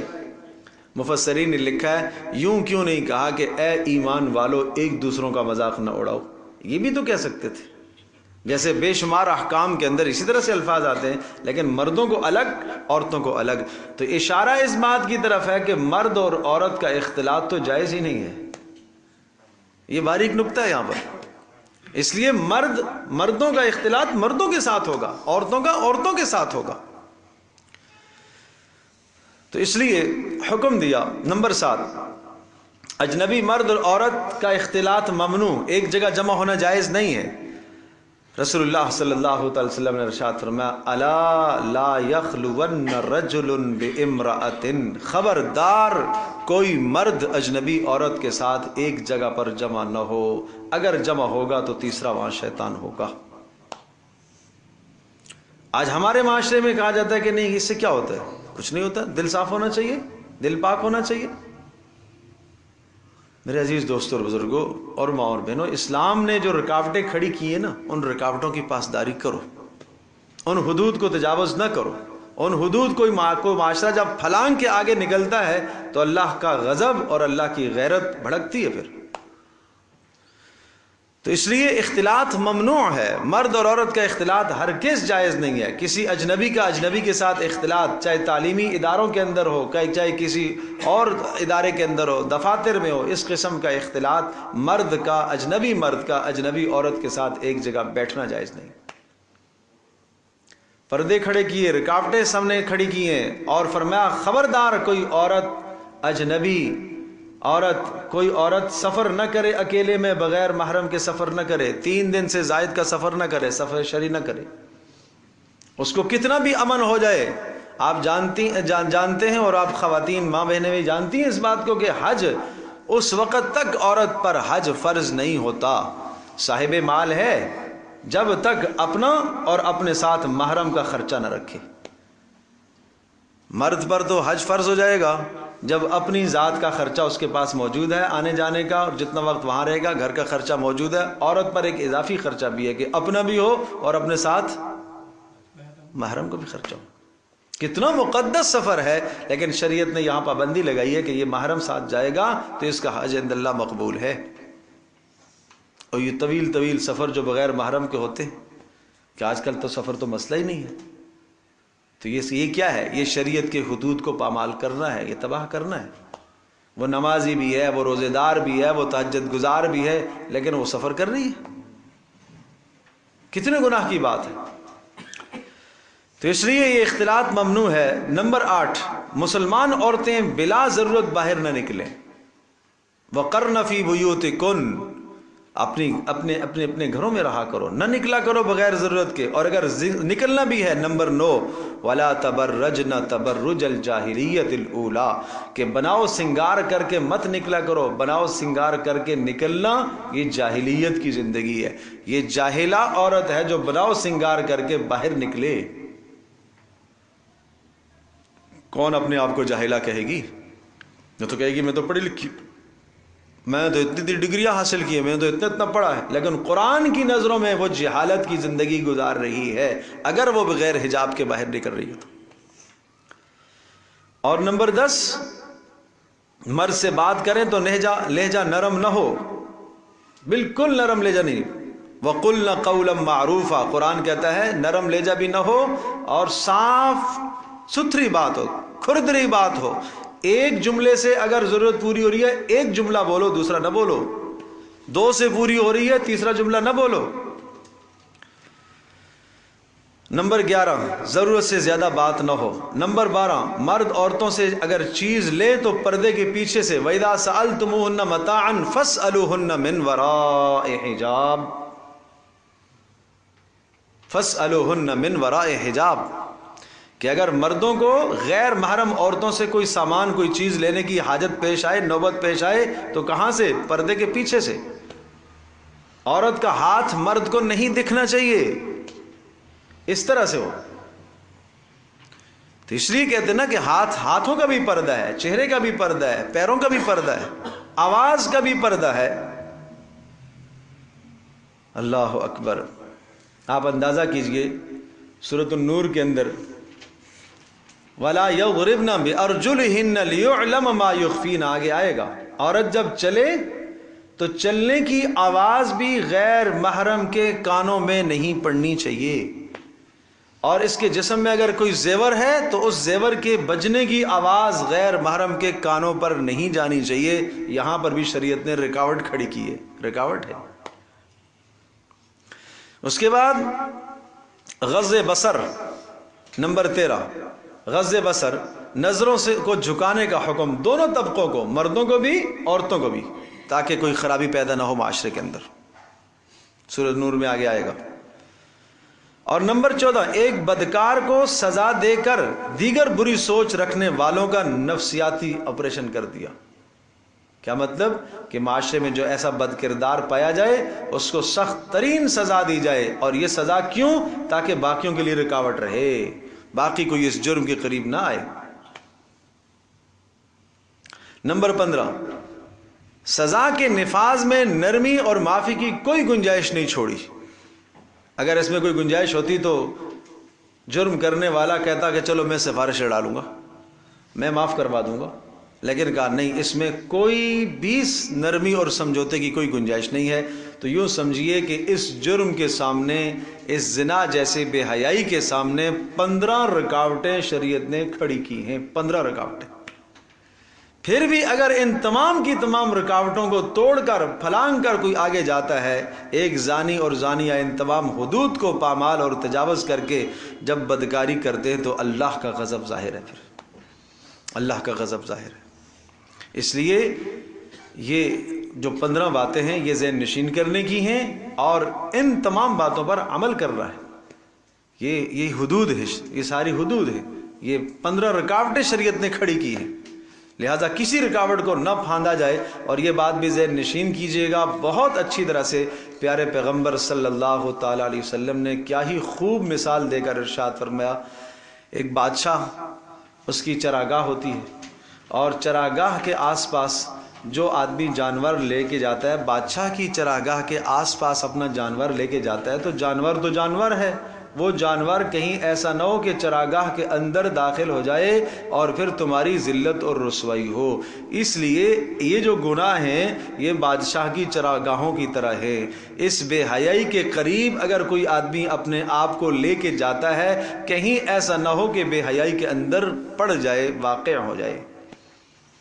اس لیے قرآن کہتا ہے وَلَا تَقْرَبُوا الزِّنَا إِنَّهُ كَانَ فَاحِشَةً، سورہ بنی اسرائیل کے اندر، زنا کے قریب تک نہ جاؤ۔ قریب تک نہ جانے کا کیا مطلب ہے؟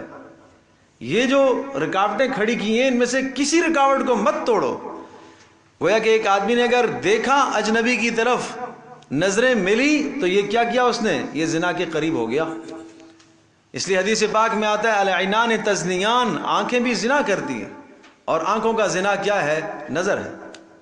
اور ہاتھ بھی تزنیان، ہاتھ بھی زنا کرتے ہیں، اور ہاتھوں کا زنا کیا ہے؟ پکڑنا ہے، غیر محرم کو چھونا ہے۔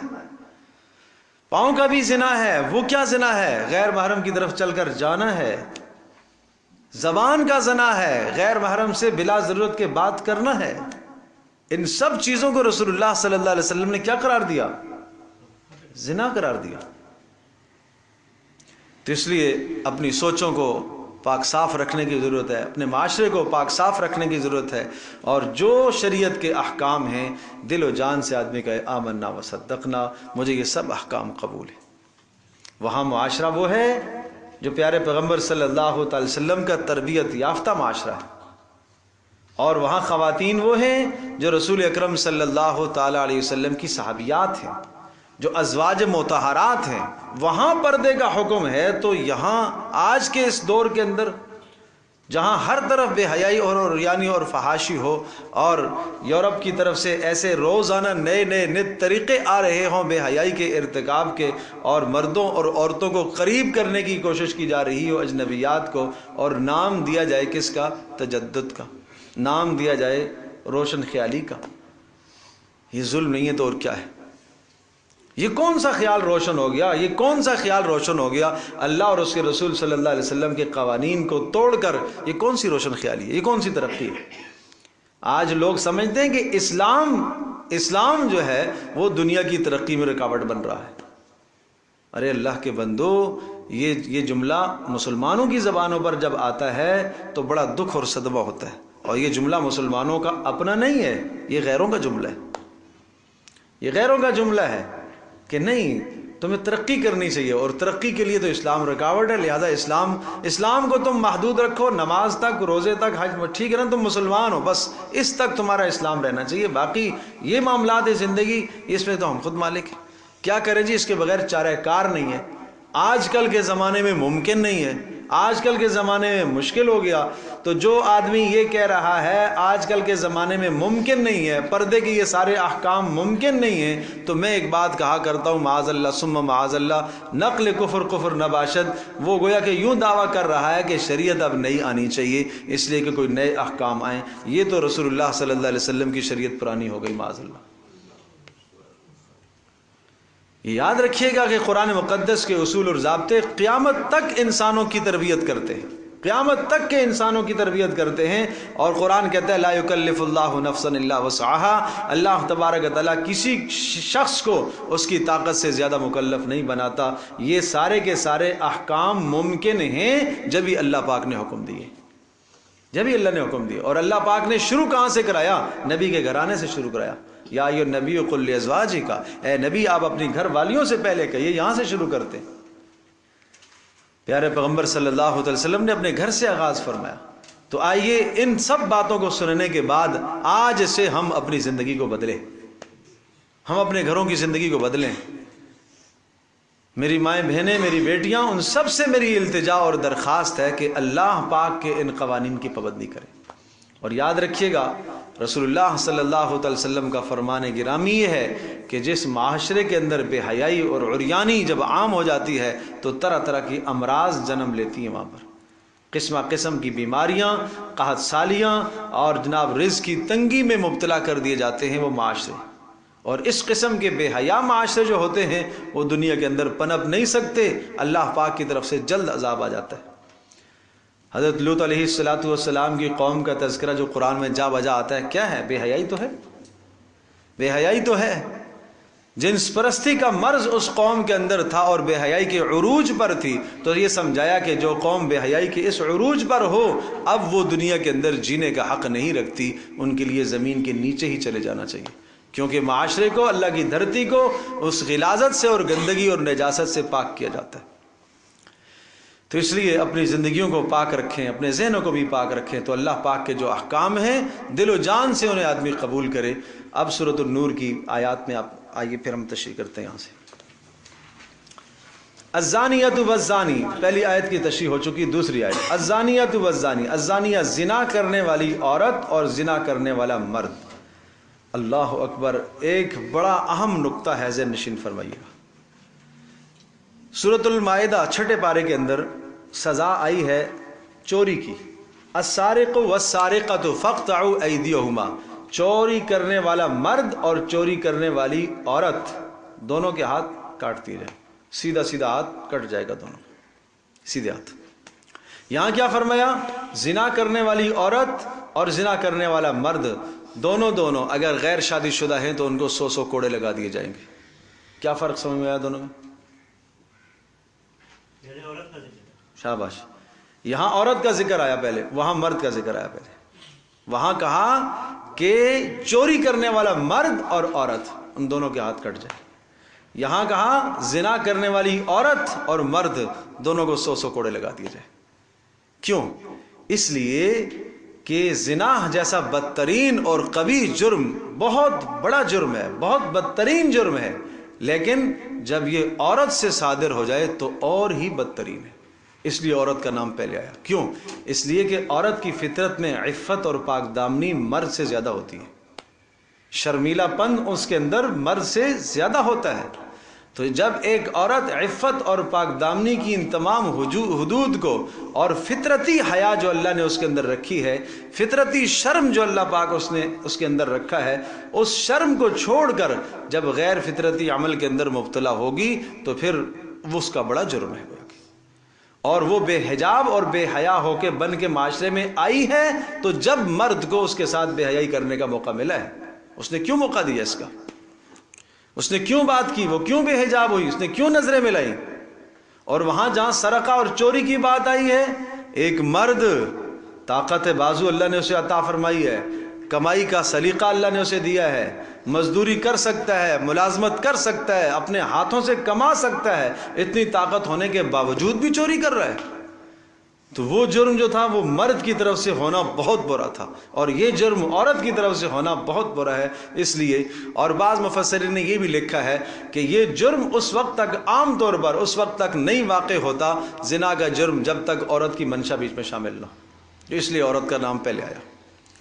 فَاجْلِدُوا كُلَّ وَاحِدٍ مِّنْهُمَا مِائَةَ جَلْدَةٍ، تو دونوں کو 100 کوڑے لگا دو۔ میں نے عرض کیا، اور حضرت عمر رضی اللہ تعالیٰ کا واقعہ اور حضرت نبی علیہ الصلوۃ والسلام کا بھی واقعہ ذکر کر چکا ہوں کہ اگر وہ شادی شدہ ہیں تو ان دونوں کو پھر رجم کیا جائے گا۔ اس کی تفسیر احادیث کے اندر موجود ہے۔ رسول اکرم صلی اللہ تعالی وسلم کے ارشادات مبارکہ یہ قرآن کی شرح کرتے ہیں اور آیات کی تشریح کرتے ہیں، تو ضروری نہیں ہے کہ ایک ایک جزئی، ایک ایک حکم، ہر حکم قرآن کے اندر موجود ہو۔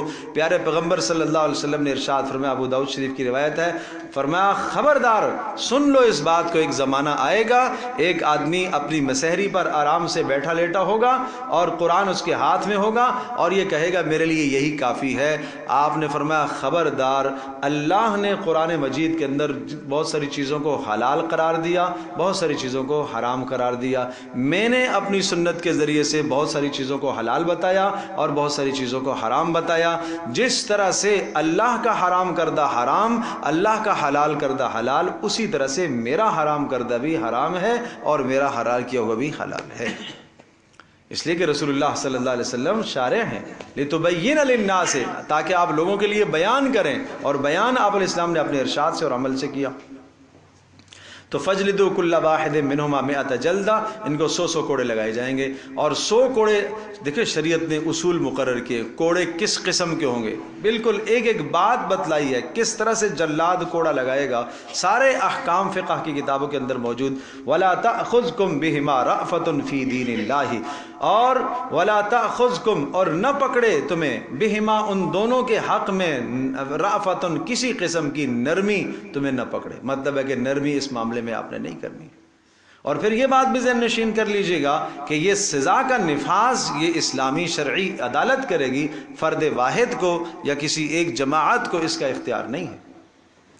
یہ قضا ہے، قضا کے احکام ہیں. رسول اللہ صلی اللہ علیہ وسلم نے از خود ان احکام کو نافذ فرمایا ہے. ان کنتم تؤمنون باللہ والیوم الآخر، اس جملے پہ غور کیجیے گا. ولا تأخذکم بہما رأفۃ، کہ ان دونوں کے معاملے میں تم کسی قسم کی نرمی نہ کریں. کیوں؟ ان کنتم، اگر تمہارا ایمان اور اللہ پر، اگر تمہارا ایمان اللہ اور آخرت پر ہے، تو اس لیے کہ اللہ کا حکم مقدم ہے ان کی ذات سے. تمہارے ایمان کا تقاضا یہ ہونا چاہیے کہ تمہیں کیا مقدم ہونا چاہیے؟ اللہ کا حکم.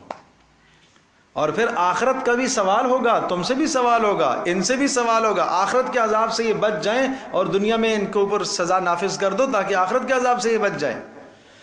وَلْيَشْهَدْ عَذَابَهُمَا طَائِفَةٌ مِّنَ الْمُؤْمِنِينَ، اور فرمایا کہ ان کی سزا کے وقت یہ ہونا چاہیے کہ ایک گروہ مسلمانوں کا وہاں پر حاضر ہو. وَلْيَشْهَدْ، حاضر ہو، عَذَابَهُمَا، ان کی سزا کے وقت، طَائِفَةٌ مِّنَ الْمُؤْمِنِينَ، مسلمانوں کا ایک گروہ وہاں پر موجود ہو. یہ کیوں ہے؟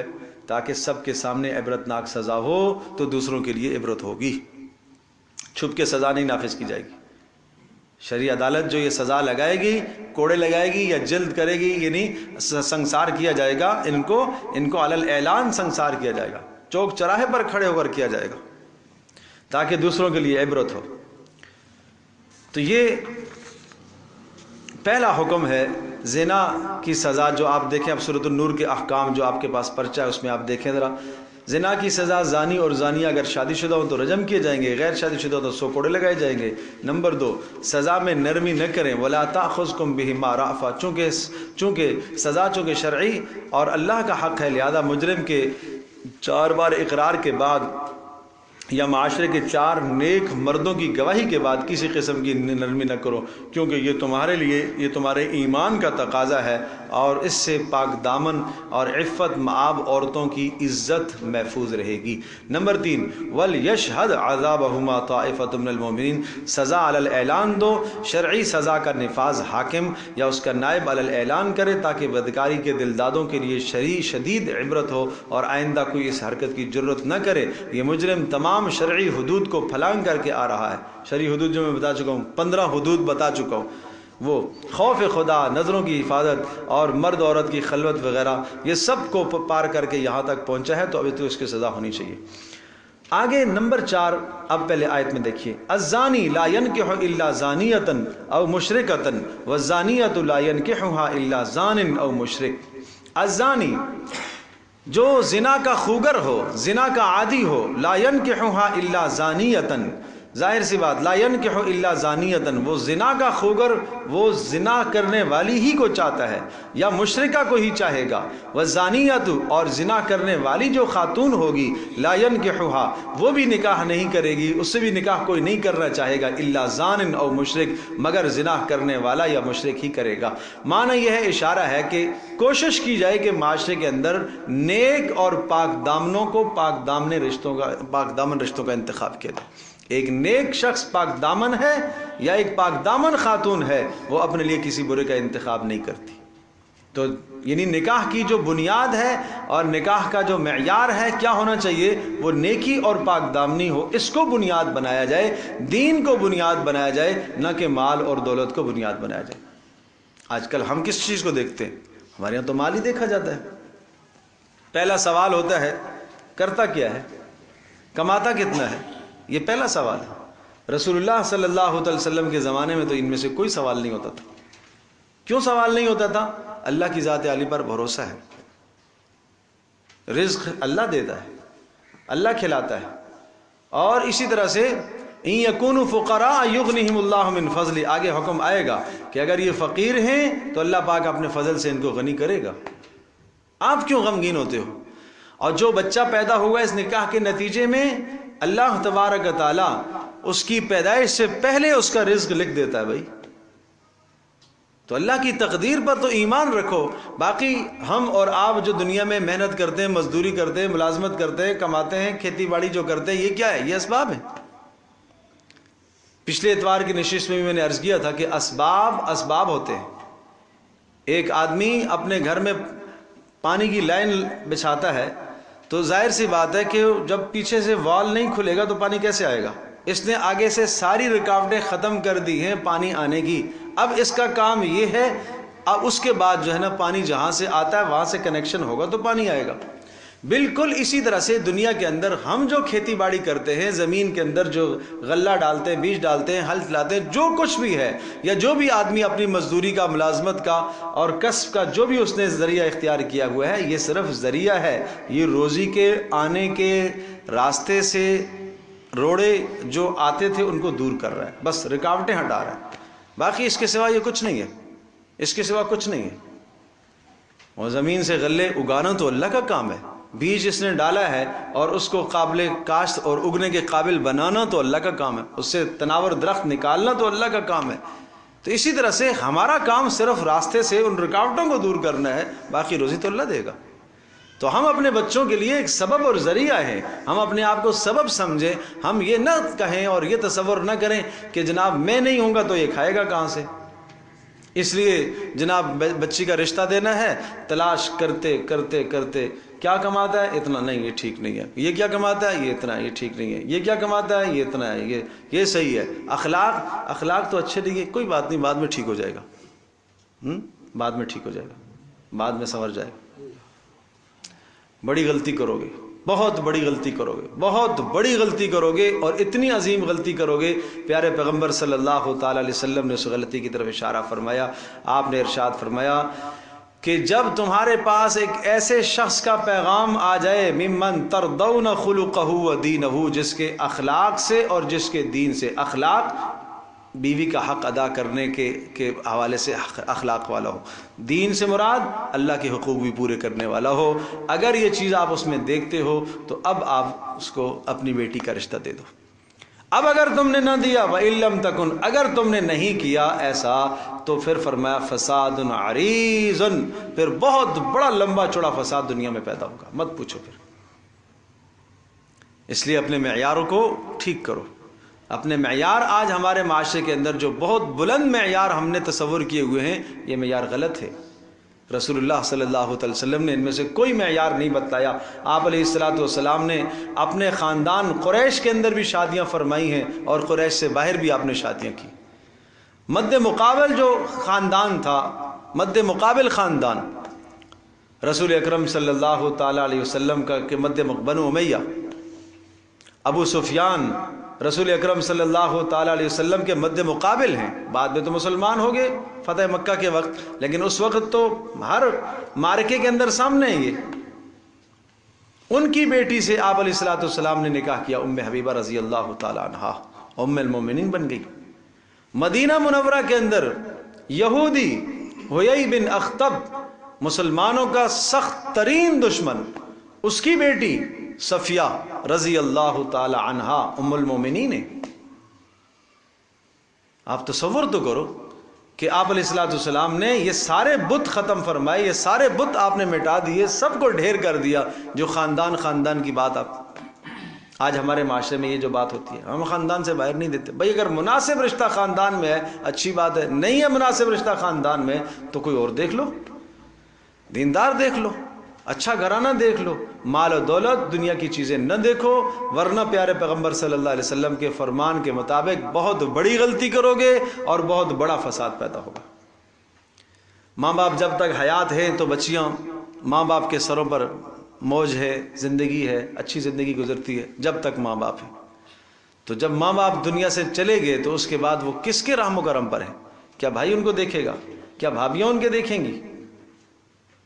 اس لیے میں عرض کر رہا ہوں کہ ہر مرد کی ضرورت ہے یہ، اور ہر عورت کی ضرورت ہے یہ ایک عورت کو اللہ پاک نے مرد کا محتاج بنایا، ایک مرد کو اللہ پاک نے عورت کا محتاج بنایا، اور اس احتیاج کو ختم کرنے کا راستہ نکاح ہی کا راستہ ہے، اور کوئی راستہ نہیں ہے۔ تو اس لیے اپنے معاشرے کے اندر یہ تصور جو آج پایا جا رہا ہے کہ نہیں ہم ذرا بہت بلند معیار دیکھیں گے، اور اس طرح سے کرتے کرتے 1 سال 2 سال 3 سال 15 سال گزر گئے، 20 سال گزر گئے، 40 سال گزر گئے، بیٹی بیٹھے بیٹھے 40 سال کی ہو گئی، 45 سال کی عمر ہو گئی، اب نکاح ہی نہیں آ رہے، اب کہاں آئیں گے؟ اور اب چونکہ ایک تو یہ بھی رسم ہے کہ بڑی عمر ہو جائے گی تو نکاح کون کرے گا، یہ بھی غلط ہے، یہ بھی غلط فلسفہ ہے۔ لیکن جو کچھ غلطیاں اپنی ہیں، یہ غلطیاں ہیں اپنی شروع کی کہ رشتوں کی ناقدری کی ہے، رشتوں کی ناقدری کی۔ آج یقین جانیے مجھ سے جو بھی آدمی کہتا ہے بیٹی کے رشتے کے لیے آپ دعا کیجئے یا کوئی رشتہ بتلائیے، میں پہلا سوال یہ ضرور پوچھتا ہوں کتنے رشتے آ چکے؟ اکثر و بیشتر کہیں 10 آ چکے ہوتے ہیں، کہیں 15 آ چکے ہوتے ہیں، کہیں اتنے آ چکے ہوتے ہیں۔ تو بھائی اب یہ ناقدری کی ہے نا آپ نے، یہ جو نعمت کی ناقدری کی ہے، تو اس لیے اس نعمت کی ناقدری نہ کرو۔ تو اس لیے فرمایا الزانی لا ينکح الا زانیۃ او مشرکہ والزانیۃ لا ينکحها، اور سورہ بقرہ کے اندر بھی بڑی تفصیل سے یہ مضمون آیا ولا تنکحوا المشرکات حتی یؤمن، غیر مسلم قوموں کو نہ چاہو تم، ایمان بنیاد ہے، ایمان بنیاد ہے، بنیاد ایمان بناؤ، ایمان اگر اچھا ہے، دین اچھا ہے، اخلاق اچھا ہے تو ان کو ترجیح دو۔ وحرم ذلک علی المؤمنین، اور فرمایا حرام کر دیا گیا ہے یہ نکاح، حرام کر دیا گیا ہے زنا کا معاملہ اہل ایمان والوں پر، ایمان والوں پر یہ حرام کر دیا گیا ہے۔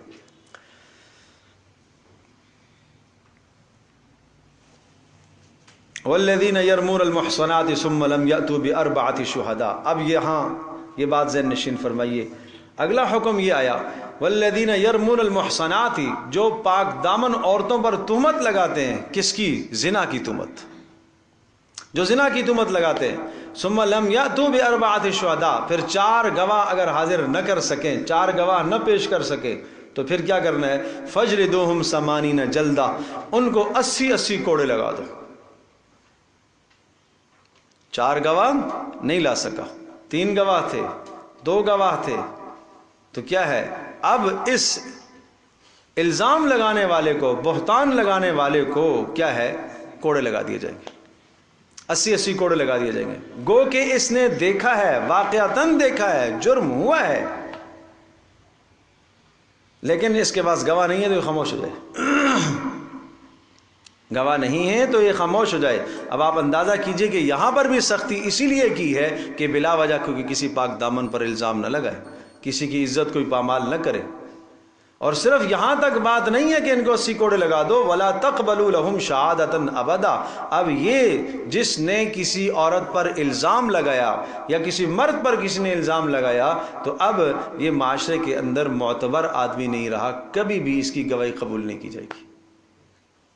بھائی جس آدمی کی گواہی قبول کی جاتی ہے تو اس کا مطلب کیا ہوا؟ یہ معتبر آدمی ہے، سچا آدمی ہے، یہ اچھا آدمی ہے، دیندار آدمی ہے، اس کی گواہی معتبر ہے۔ لیکن ایسے شخص کی گواہی معتبر نہیں ہے۔ امام حنیفہ رحمۃ اللہ علیہ کے نزدیک ولا تقبلوا لهم شہادۃ ابدا کا معنی ہمیشہ اس کی گواہی قبول نہیں ہے، موت تک اس کی گواہی قبول نہیں ہوگی۔ ہاں اگر توبہ کر لیتا ہے تو گناہ تو معاف ہو جائے گا، لیکن گواہی پھر بھی قبول نہیں ہوگی۔ اس کو کہتے ہیں محدود فی القذف، کہ کسی پر الزام لگانے کی وجہ سے اس کو 80 کوڑے اگر لگ گئے تو اب یہ ہمیشہ کے لیے مردود الشہادہ کہلائے گا، اس کی گواہی قبول نہیں ہوگی۔ تو کتنا سخت قانون یہ بھی رکھا، اس لیے کہ تاکہ بلا وجہ کوئی کسی پر الزام نہ لگائے، 2 آدمیوں کو کھڑا کر کے کہ ہاں میں نے یہ دیکھا ہے۔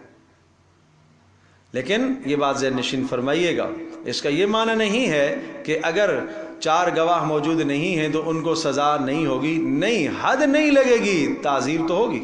اگر ایک آدمی کہتا ہے ان کو مشتبہ حالت میں دیکھا ہے تو مشتبہ حالت میں دیکھنے پر زنا والی حد تو نہیں جاری ہوگی، لیکن اسلامی عدالت تعزیر کرے گی۔ تعزیر کا معنی کچھ نہ کچھ تو سزا دے گی، وہ وقت کا جو حاکم ہوگا وہ اپنی ثوابدید پر جو سزا تجویز کر دے وہ سزا کچھ نہ کچھ تو ہوگی۔ وَأُولَٰئِكَ هُمُ الْفَاسِقُونَ، فرمایا یہ تو فسق اور فجور کرنے والے ہیں، فاسق ہیں، ہاتھ سے نکلے ہوئے ہیں. ہاں إِلَّا الَّذِينَ تَابُوا مِن بَعْدِ ذَلِكَ، مگر اس کے بعد جو توبہ کر لیں من بعد ذالک، اس کے بعد یعنی الزام بہتان تراشی کے بعد کوئی توبہ کر لے، وَأَصْلَحُوا، اور آئندہ کے لیے صلح کر لے، ان کے ساتھ بھی صلح کر لیں. کن کے ساتھ؟ جن پر الزام لگایا ہے. فَإِنَّ اللَّهَ غَفُورٌ الرحیم، اللہ بخشنے والا مہربان ہے. اللہ پاک ما يفعل اللہ بعذابکم، اللہ پاک بلا وجہ کسی کو تھوڑی عذاب دیتا ہے. اگر تم نے اپنا معاملہ یہاں صاف کر دیا، اللہ پاک آخرت میں معاف کر دے گا. یعنی 80 کوڑے اس کو لگا دیے گئے، لیکن اس میں بھی کوئی سمجھوتا نہیں ہے، اس میں بھی کوئی سمجھوتا نہیں ہے. اگر یہ معاف کر دیتا ہے تو تب بھی یہ سمجھوتا نہیں ہے، اس لیے کہ یہ حد ہے، حد کے اندر سمجھوتا نہیں ہے. جس پر الزام لگایا ہے وہ کہتا ہے میں معاف کر دیتا ہوں، تب بھی معاف نہیں ہے، 80 کوڑے لگیں گے اس کو. الزام لگانے والے کو 80 کوڑے لگیں گے. فَإِنَّ اللَّهَ غَفُورٌ الرحیم، اللہ بخشنے والا مہربان ہے. اب تھوڑا سا اس پرچے کو دیکھ لیں. نمبر 5 میں دیکھیں،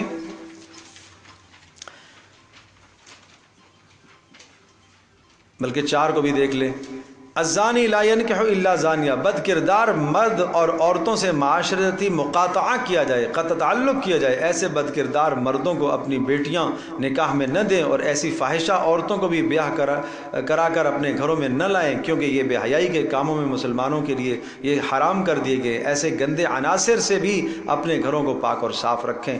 اور نمبر 5 تہمت زنا، والذین یرمون المحصنات، ایک پاک دامن عورت کی سزا، ایک پاک دامن عورت کی عزت کو بلا وجہ کوئی شخص اگر داغدار کرنے، داغ کا لفظ ہٹا ہوا ہے، داغدار کر کے اور اس ہر زنا کا اس پر زنا کا الزام لگائے تو اور 4 گواہ پیش نہ کر سکے تو شرعی عدالت اس کو 80 کوڑے لگائے گی.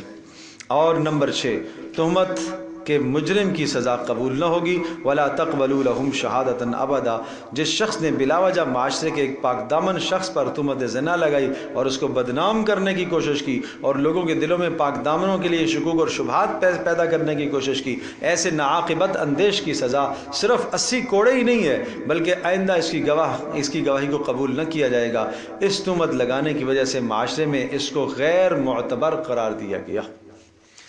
اب دوسری طرف آئیے، سورۃ النور میں مذکورہ عقائد، یہ تو احکام تھے، اب عقائد جہاں تک ہم نے پڑھ لیا ہے یہاں تک کہ احکام. عقیدہ نمبر 1، انزلنا فرضنا انزلنا، شریعت کا ہر حکم واجب، فرض، سنت، مستحب اللہ کی طرف سے ہے، اس کا عقیدہ رکھنا چاہیے. جو چیزیں اللہ نے فرض کی ہیں وہ بھی فرض، جو پیارے پیغمبر صلی اللہ تعالیٰ علیہ وسلم نے چیزیں سنت قرار دی ہیں وہ بھی اللہ کی طرف سے ہے. اس لیے کہ رسول پاک صلی اللہ علیہ وسلم پر جو وحی آتی ہے 2 طرح کی ہے، ایک وحی مطلوع جو قرآن کی شکل میں ہے، اور ایک وہ جو سنت کی شکل میں ہے، یہ بھی اللہ ہی کا حکم ہوتا ہے. نمبر 2، ان کنتم تؤمنون باللہ والیوم الآخر، شرعی سزاؤں اور حد کو ماننا یہ آپ کے ایمان کا تقاضا ہے. لہذا کوئی آدمی کہتا ہے میں اس حد کو مانتا ہی نہیں ہوں، ایمان سے خارج ہو جائے گا. نمبر 4، فإن اللہ غفور الرحیم، عقیدہ رکھنا ہے اللہ تبارک و تعالیٰ تمام گناہوں کو معاف کرنے کی قدرت رکھتا ہے، وہ قادر مطلق ہے. اور نمبر 5، یہ رحیم سے لفظ سمجھ میں آ رہی ہے کہ اللہ اپنے بندوں پر مہربان ہے. یہ کیوں کہا غفور الرحیم؟ کوئی یہ نہ سمجھے کہ یہ ظالمانہ قانون ہیں، یہ تو جناب بڑی سخت سزائیں ہیں، یہ تو ظالمانہ قانون. نہیں، اللہ مہربان ہے. مجرم کو آخرت کی سزا سے بچانے کے لیے دنیا میں سزا نافذ کرائی ہے. اللہ مہربان ہے تاکہ تمہارا معاشرہ پاک دامن رہے، یہ اس کی مہربانی کا تقاضا ہے. نمبر 6، اللہ توبہ کو قبول کرنے والا ہے. یہ پھر آخر بیس رکوع کے آخر کی آیات ہیں، یہ انشاءاللہ پھر اگلی نشست میں ہم ذکر کریں گے. تو آج کی نشست میں یہ جو احکام آگے اچھی طرح سے ان کو ذہن نشین بھی فرمائیں، سمجھنے کی بھی کوشش کریں، اور اس تحریر میں جو صورتیں لکھی ہوئی ہیں ان کو بار بار ان کا مذاکرہ کیا جائے. اور یہ انسداد زنا کی جو حدود ہیں، جو 15 رکاوٹیں شریعت نے کھڑی کی ہیں، ان کو اپنے معاشرے میں سمجھایا جائے، اپنے جوانوں کو، بچوں کو، بچیوں کو سمجھایا جائے، تاکہ اس قسم کے جرائم سے ہمارا معاشرہ پاک اور صاف ہو سکے. اللہ تبارک و تعالی ہم سب کے لیے سمجھنا عمل کرنا آسان فرمائے. وآخر دعوانا الحمدللہ رب العالمین. الحمدللہ رب العالمین والصلاة والسلام علی سید الانبیاء والمرسلین وعلی آلہ وصحبہ امتی اجمعین اللہم انا نسألک الہدی والتقی والعفاف والغنی اللہم انا نعوذ بک من الفتن ما ظہر منها وما بطن ربنا لا تجعلنا فتنة للقوم الظالمین ونجنا برحمتک من القوم الکافرین اللہم استر عوراتنا وآمن روعاتنا۔ اے اللہ ہماری اس مجلس کو اپنی بارگاہ میں قبول فرما، اے اللہ ہم سب کے گناہوں کو معاف فرما، اے اللہ اس قرآن کا نور ہم سب کو عطا فرما، اے ارحم الراحمین، اے اللہ اس قرآن کا نور ہم سب کو عطا فرما، اے اللہ ہمارے معاشرے کو بے حیائی سے گناہوں سے پاک و صاف فرما، اے اللہ ہمارے جوانوں کو، جوان بچیوں کو، اے اللہ بیٹیوں کو، سب کو اے اللہ بے حیائی سے دور فرما، اے اللہ ہر قسم کے گناہ سے دور فرما، اے اللہ بے حیائی کے اسباب سے اے اللہ دور فرما، اے اللہ نیکی اختیار کرنے کی توفیق عطا فرما، اے اللہ جن گھرانوں میں اے اللہ بچیاں بن نکاح کے ہیں، اے اللہ والدین کو نیک نسبتیں طے کرنے کی توفیق عطا فرما، اے اللہ والدین کو اچھے فیصلے کرنے کی توفیق عطا فرما، اے اللہ جو ان کے حق میں بہتر ہے وہ فیصلے کرنے کی توفیق عطا فرما، اے اللہ پیارے نبی پاک صلی اللہ علیہ وسلم نے جو اس موقع کے رموز اور اصول بتلائے ہیں ان کے مطابق ہمیں اپنی بیٹیوں اور بیٹوں کے نکاحوں کی توفیق عطا فرما، اے رحم الراحمین ہماری اس مجلس کو قبول فرما، اے اللہ ہم سب کے گناہوں کو معاف فرما، اے اللہ جتنے حضرات اس پہ شریک ہیں، مائیں بہنیں شریک ہیں، اے اللہ جو سن رہے ہیں، اے اللہ سب کے گناہوں کو معاف فرما، اے اللہ سب کو سننا اپنی بارگاہ میں قبول فرما، اے اللہ سب کو رحمتوں سے، برکتوں سے، اجر سے مالا مال فرما، اے اللہ سب کے گھروں کے اندر رحمتوں کو نازل فرما، اولاد کو نیک صالح بنا، اپنا مطیع فرما بردار بنا، اے اللہ ماں باپ کی آنکھوں کی ٹھنڈک بنا، اے اللہ ہم سب کا خاتمہ ایمان پر فرما، اے اللہ بری موت سے، برے خاتمے سے ہماری حفاظت فرما، وصلی اللہ تعالی علی خیر خلق محمد۔